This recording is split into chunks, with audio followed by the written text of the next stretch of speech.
The fog came off the Alleghenies that night the way it always did in late October, rolling down out of the ridgeline in slow grey sheets until Route 9 disappeared, 10 feet past your headlights. It smelled like wet slate and diesel exhaust. And it muffled everything. Engine noise. Tir-is. The distant clang of the shuttered Camden Falls paper mill sign swinging on its rusted hinge. Colonel Elijah Marsh drove through it at a careful 50. Both hands on the wheel of his government-issued sedan. Still in his service, dress blues, from the change of command rehearsal at Whiteridge. He was 42 years old. Built lean and economical the way career fighter pilots tend to be. With a jaw that had gone grey at the edges and a distinguished flying cross ribbon pinned above a row of others that told a story most people would never get to hear. In 2 days he would stand on a stage in front of 4,000 airmen and take the guidon of the 118th Fighter Wing. Tonight he just wanted to get to the house he'd rented off Route 9. Eat something that wasn't a protein bar. And sleep for 6 hours before the final rehearsal at 0500. He was tired in the specific way that comes after 17 hours of briefings. Handshakes. And rehearsed applause. The kind of tired that makes the fog look almost peaceful. Then the lights came up behind him. Red and blue smearing across his rearview mirror. And Elijah did what 17 years of discipline had trained into his hands before his brain even finished processing the sound of the siren chirp signal. Brake gently. Ease onto the gravel shoulder. Pug. Kill the dome light on. Hands at 10 and 2. He had done this 100 times in 100 different cars in 100 different towns. And he had never once needed the officer's help to know how it was supposed to go. The cruiser that pulled up behind him idled closer than procedure, called for, and sat there for almost 90 seconds before the driver's door opened. Elijah watched in the mirror as the officer approached with the loose, rolling swagger of a man who'd spent a career mistaking authority for a personality. His name tag. When the flashlight beam finally swung close enough to read it off his own reflection. Said Colton. Officer Derek Colton was 34. Built soft around a gun belt, he wore 2 notches too tight. And he had exactly the kind of resentment that curdles slowly in men who never got the respect they believed they were owed. 6 citizen complaints sat in a folder in Chief Robert Doyle's bottom drawer. Unread past the first page each time. Because the Camden Falls PBA had a lawyer on retainer, and Doyle didn't have the budget or the stomach for a fight. Colton had learned, over 11 years, that badges in small towns rarely came with consequences attached. He rapped his flashlight against Elijah's window, 3 sharp cracks, meant to startle, and Elijah rolled it down without flinching. Evening. Officer, Elijah said. His voice was low. Level. The practiced calm of a man who'd talked pilots through engine flameouts at 30,000 feet. License and registration. Colton kept the beam aimed directly into Elijah's eyes. License is in my left breast pocket. I'm going to reach for it now. Elijah narrated the movement the way he'd been taught to since he was 19 years old, and driving his mother's Buick through 3 different counties that didn't much like the look of him. He handed over his license. His registration. And because Colton's light had finally dropped low enough to register the uniform, his military ID, Colton studied the ID card for a long moment. Marsh. Elijah D. Colonel. United States Air Force. Something crossed his face that wasn't quite recognition and wasn't quite respect. It looked more like the flicker a man gets when he realizes the hierarchy he's used to standing at the top of has just shifted under his boots. And he doesn't like it. Colonel. Huh. He said it like an accusation. Where you coming from? Whiteridge. Heading home. I live about 4 miles up on Larkspur. You were drifting over the center line back there. Elijah hadn't been. He knew the road. Knew his own hands. Knew the difference between a fighter pilot's muscle memory and a lie told by a man looking for a reason. He said nothing about the lie. There was no version of arguing that ended well on a dark shoulder at midnight. And he understood that better than most men alive. "I haven't had anything to drink tonight." "Officer, I've been in rehearsals at the base since 1400. Step out of the vehicle. Behind Colton." The rookie, a young woman with Anand on her name tag. Maybe 6 months off, her academy graduation had come around the passenger side and stopped cold. "Derek," she said quietly. "Plates are clean. No wants. No warrants." "What are we doing?" I said. "Step out." Colton repeated. Louder. And his hand drifted to the strap on his holster. Elijah looked at the strap, looked at Colton's face, and made the calculation every black man in America learns to make before he's old enough to shave the difference between what the law says he's owed and what the gravel shoulder of a dark road will actually give him. He opened the door, standing. He was 6'2" in dress blues, with a posture that came from 2 decades of standing at attention in front of men who could end careers with a raised eyebrow. Colton, 5 inches shorter and considerably wider, through the middle. Felt the difference in his chest before his brain caught up to it, that specific, ugly feeling of being physically eclipsed by someone he'd already decided didn't deserve the space he was taking up. Turn around.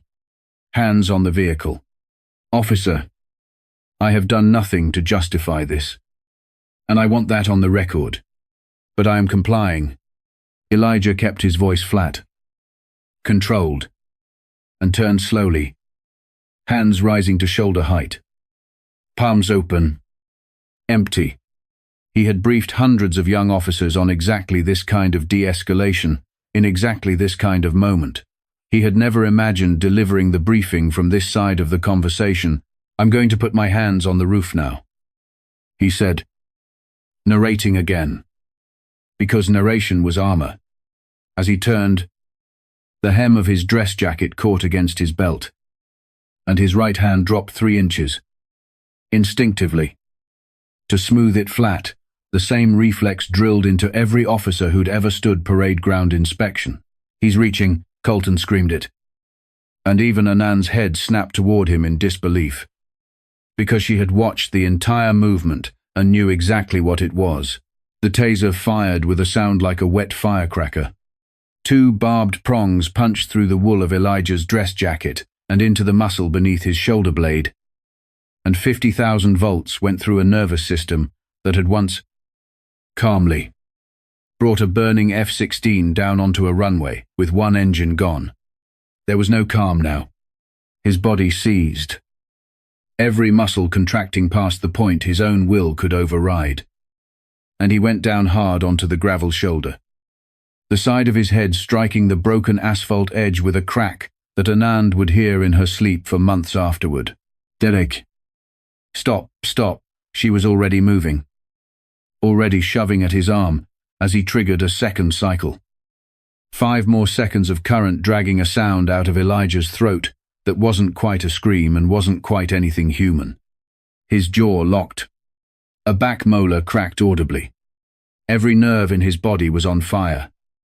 And somewhere underneath the fire, the part of his mind that had survived 2 combat tours kept working, kept counting seconds, kept refusing to fight back because he understood, with total clarity, even through the electricity. That resistance now would be answered with something that didn't stop when the current did. They cuffed him on the ground, his ruined dress blues streaked with mud and the beginnings of a bloody gash above his ear. Anand's hands shook so hard she had to redo the cuffs twice. Sir. I'm sorry. I have to, please, don't move," she whispered. And it was the only decent thing said to him in the next 20 minutes. They hauled him up. His legs didn't fully work yet. Colton and Anand had to half-drag him to the cruiser. And when the door slammed shut behind him, Elijah Marsh sat in the dark, the electricity still burning along every nerve ending, and closed his eyes. He took 4 slow tactical breaths in, for 4, hold for 4, out for 4. The same breathing he'd taught pilots to use in the moment, right before ejection. When he opened his eyes again, they were calm, cold, precise. Officer Colton had no idea what he'd just done. Camden Falls, PD, occupied a squat brick building that had been a feed store 50 years earlier and still smelled faintly of grain dust under the coffee and floor wax. It was a slow Tuesday night. Right up until Colton and Anand hauled a man in a shredded Air Force dress uniform through the booking doors. And the whole room went silent, the way a room does when everyone in it senses, before they understand why, that something has gone badly wrong. Desk Sergeant Marcus Reyes, 3 years in the army before he'd traded green for blue, took one look at the silver eagle on Elijah's collar and felt his stomach drop through the floor. "Colton," Reyes said carefully, "what exactly happened out there? Resisting? Non-compliance?" Colton wouldn't meet his eyes. They put Elijah in holding cell 2. He didn't rub his wrists when the cuffs came off.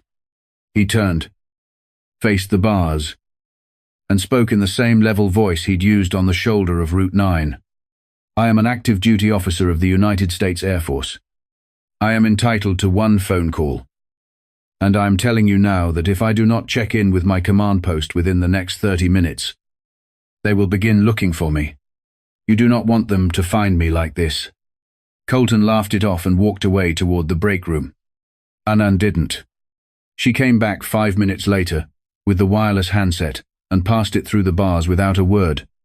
Elijah dialed a number that wasn't 911 and wasn't a lawyer. It was the command post duty line at Whiteridge Air Force Base. "Command post. Sergeant Alvarez speaking. This is Colonel Marsh. Authorization, Whiskey 729er. A pause. The sound of a keyboard. Sir, code verified. Sir, your beacon's been pinging off base for 40 minutes. What's your status? I am currently detained at the Camden Falls Police Department.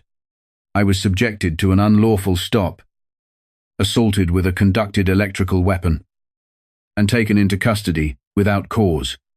I need security forces and legal notified immediately." There was a silence on the line that lasted exactly 2 seconds too long. "Sir, you were tased." "Affirmative. Wake up Chief Owens, and get Major Vasquez on the line. 12 miles away." On a base that had gone quiet for the night except for the perimeter patrols and the low hum of the flight line lights, a secure phone rang beside the bed of Chief Master Sergeant Ray Owens, senior enlisted leader of the 118th Security Forces Squadron. He'd spent 26 years in uniform and had exactly one setting when that particular ringtone went off at 0130 ICE. "Talk to me." "Chief, we've got a status alpha. Colonel Marsh, the incoming wing commander, has been detained by Camden Falls PD. Reports, he was tased and arrested." Owens was already reaching for his boots. "Get me 2 security forces response vehicles and a duty legal officer. Now." "Chief, that's a civilian jurisdiction. You want to roll SF trucks into a town PD. I want them standing in that lobby in 20 minutes. Owens said, strapping on his sidearm. "These people just put their hands on a fighter pilot in his dress blues 48 hours before he takes command of their local economy. They are about to find out what that means." Base Commander Brigadier General Patricia Holloway was awake and dressed by the time Owens reached the command building, reviewing the GPS ping data on a wall monitor with the flat, dangerous calm of a woman who had commanded 3 wings and did not enjoy surprises. "Chief," she said, "this is delicate. I don't need a standoff with local law enforcement 48 hours before a change of command." "Understood." "Ma'am, we overwhelm with presence. Not weapons. We walk in. We take our officer. And we let the lawyers handle the rest in daylight." Holloway studied the screen another moment. "Jaw tight. Go get him." "Chief." The rumble reached the Camden Falls station house before the headlights did a low vibration through the floorboards that rattled the coffee mugs on Reyes's desk and made the fluorescent lights hum. Reyes walked to the glass doors of the lobby and watched as 2 matte grey security forces Humvees and a support truck rolled into the parking lot. blocking every exit with the unhurried precision of a unit that had drilled this exact maneuver 100 times and never once had to think about it. 8 airmen in tactical gear fanned out to secure the perimeter without a raised voice among them. The main doors banged open, and Chief Master Sergeant Ray Owens walked in first, 6'4", built like a retaining wall. Eyes the color of gunmetal. Behind him came Major Elena Vasquez, the base's deputy staff judge advocate, carrying a leather folio and the expression of a woman who had already won the argument in her head. "I'm Chief Master Sergeant Owens, United States Air Force," he announced, and his voice filled the lobby, the way a foghorn fills a harbor. "I am here for Colonel Elijah Marsh." Officer Colton wandered out of the break room with a half-eaten sandwich and the swagger draining out of his shoulders in real time as he registered the tactical gear. The Humvees. The sheer physical fact of 8 airmen standing outside the glass with their hands resting easy near their weapons. "What the hell is this?" he said, and it came out smaller than he meant it to. Owens closed the distance between them in 4 unhurried steps. "Are you the individual who detained Colonel Marsh? This is local jurisdiction. You can't just arrested him for resisting." Colton said, "Too fast." He was non-compliant. He reached he was tucking in his jacket. The voice came from the corner of the room, and every head turned to Officer Priya Anand, standing pale and shaking beside the filing cabinets. He never resisted. "I watched the whole thing. My body cam has it. All of it." Colton's face went the color of old paper. "Priya, the colonel was compliant the entire time." "Chief," Anand said, louder now, like she was pulling the words up out of somewhere that had been holding them underwater for the last hour. Officer Colton deployed his taser without provocation. 2 full cycles. Major Vasquez opened her folio on the booking desk with the crisp snap of a woman laying down a winning hand. "Officer Colton, you have assaulted and unlawfully detained a commissioned officer of the United States Air Force. That is a federal matter now, whether or not your chief wants it to be." He was drifting over the line. Colton said, grasping, "I had cause. Body cam footage doesn't drift." "Derek," Anand said quietly, and something in her voice made him flinch harder than anything Owens had said. Sergeant Reyes was already moving down the short hallway with his keys before anyone told him to. The cell door screeched open, and there sat Colonel Elijah Marsh, uniform torn and mud-streaked, dried blood tracking down from a gash above his ear. Sitting perfectly upright on the metal bench, with the stillness of a man who refused to let a concrete room dictate his posture, Owens snapped to attention and threw a salute sharp enough to cut glass. "Sir, apologies for the delay." Elijah rose slowly. His right leg trembled once, a lingering ghost of the current, and he locked the knee and returned the salute anyway. "Good to see you, Chief." He paused at the cell door and looked back at Anand, who was still standing rigid by the filing cabinets, eyes wet. "Officer Anand." "Sir, I should have stopped it sooner. I'm sorry. You told the truth when it would have been easier not to." Elijah said, "That matters more than you know right now. Remember that it did." She nodded, unable to speak. He walked back out into the lobby, and when he passed Colton, who was backed against the wall now, sweating through his uniform shirt, he stopped. He didn't raise his voice. He didn't need to. "I told you I had done nothing to justify this." Elijah said, "You let your ego make a decision your training should have made instead. That is going to cost you far more than you understand right now." Colton opened his mouth to answer and found he had nothing at all to say. By the time Chief Robert Doyle arrived, 65, in his cruiser, the whole way from his house, on the edge of town, the scene inside his own lobby looked like something out of a federal training video. Tactical vehicles in his parking lot. His best desk sergeant standing at attention. A decorated colonel in a ruined uniform, being escorted out by military police. And Derek Colton, sweating and silent, looking like a man watching his own life end in real time. "What in God's name is going on in my station?" Doyle demanded. Major Vasquez turned to face him, unhurried. "Chief Doyle, your officer conducted an unlawful stop, deployed a conducted electrical weapon against a compliant commissioned officer, and detained him without cause. Air Force OSI has been notified. So has the FBI's Civil Rights Division. We can handle an internal review." "Chief," Vasquez said, and something in her tone made the rest of Doyle's sentence die in his throat. "Colonel Marsh assumes command of the 118th Fighter Wing in 48 hours.